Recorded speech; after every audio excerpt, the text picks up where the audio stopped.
দেবাশিস আমার বন্ধু, আমার সহকর্মী। আমরা একই সাথে কাজ করতাম। বিশেষ করে সংবাদ নিয়ে আমরা মাঠে ঘাটে কাজ করতে সবচেয়ে বেশি স্বাচ্ছন্দ্য বোধ করতাম। সেই বন্ধুকে আমি হারিয়েছি, সহকর্মীকে হারিয়েছি।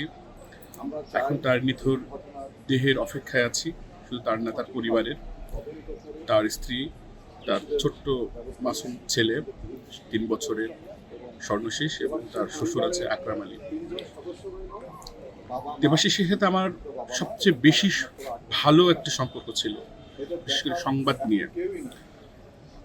এই সম্পর্কটা থাকার মূল কারণ ছিল সে নির্ভীক এবং সৎ সাংবাদিকতা করত। একটা নিউজ তৈরি করার ক্ষেত্রে সে প্রচুর শ্রম দিত, এবং বিশেষ করে অনলাইন সাংবাদিকতায় দেবাশিসের বিকল্প ছিল না কুষ্টিয়ার জেলাতে। আমি সেই সহকর্মীকে হারিয়েছি। আমার মনে হয় না যে এই ধরনের সাংবাদিক কুষ্টিয়াতে নতুন করে তৈরি করতে হলে অনেক সময় লাগবে। তো সর্বশেষ যতটুকু জানি যে বেলা 1টার দিকে বাংলাদেশ সময় সেখানে যে হেমাগরের লাশ ছিল তাদের, সেই লাশ অ্যাম্বুলেন্স থেকে রওনা দিয়েছে।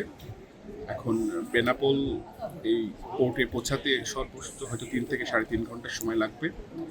আমরা 4টা অথবা 4:30টার মধ্যে লাশগুলো গ্রহণ করতে পারবো। এই অপেক্ষায় এই ইমিগ্রেশনে আমরা এখন আছি, কখন আসবে দেবাশিস লাশ। আসলে দেবাশিস আমার দীর্ঘদিনের সহকর্মী। আমরা একসাথে মৃত্যুর আগ পর্যন্ত একসাথেই আমরা কাজ করেছি, এবং আমি কুষ্টিয়া প্রেস ক্লাবের সভাপতি ছিলাম, ও আমার পরিষদের যুগ্ম সাধারণ সম্পাদক ছিলেন। তো এক কথাই দেবাশিস একজন মানে তুখোর সাংবাদিক, সংবাদকর্মী বলা যায়, এবং সে ছিল, অন্য কোনো প্রফেশন তার ছিল না। টোটাল এই সাংবাদিকতার উপরেই তার ধ্যান জ্ঞান সব কিছুই ছিল তার এই সাংবাদিকতার উপরে।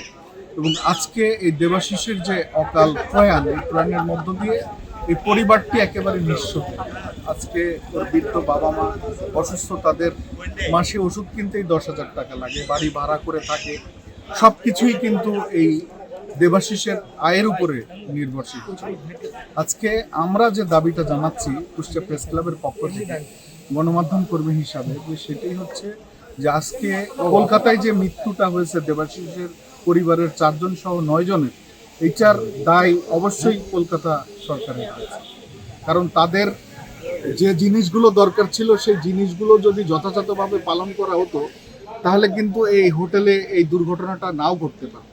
সেই কারণে আমরা আপনাদের মাধ্যমে দাবি জানাচ্ছি যে এই অসহায় পরিবারগুলোর পিছনে যাতে সবসময় দাঁড়ানো হয়। আমাদের বাংলাদেশ গভর্নমেন্টেরও যেমন উচিত যে এদের পাশে দাঁড়ানো, এবং কলকাতা গভর্নমেন্টেরও উচিত যে এই অসহায় পরিবারগুলোর পাশে দাঁড়ানো।